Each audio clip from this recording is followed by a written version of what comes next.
ደገፈኝ እሺ አይዞ እግሬን ቀጠቀጠሉት አልችልም ዝባለ አይዞ በቀነነት ሁላችሁም ይሄንን ቪዲዮ አንድ ጊዜ ሼር እና ሪፖስት ብታደርጉ ወንድማችን አንዋር ህክምና እንዲያገኝ ማገዝ እንችላለን ሁሉም እግሬ መዳን ያሳስበኛል ብድገርጉ ሐኪም ቤት የሚወስደኝ ሰው የለኝም ከዚህ ኳስ ተጫዋች ነበርኩኝ ከዛ እጅን በታኬታ መጣኝ ኳሱን ለመቀማ ብሎ ማለት ነው እዚች ክባለች አይደለም የሚታችን ወደዚህ የመጣው እሱ የሱ የዚህ ቦየኒ በጎን ነው ሽንት ቤት ላይ በሰነ ስርዓት መቀመጥ አልቻልኩም ሰውነቴን እየነከኝ ይወደኩ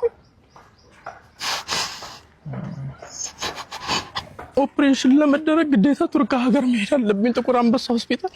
ሪፈር ጻፈል ማን ያሳክመኝ እናቴ ልጅኝ እናቴ አትሰክመኝ ወይ አባቴ ልኝ አባቴ ያሳክመኝ ለህክምናው ምን ያህል ብር ያስፈልጋል ተብሏል 3,700,000 ብር በእጅ ያስከዋል 1,500,000 ብር በእጅ ይዣለሁኝ አለ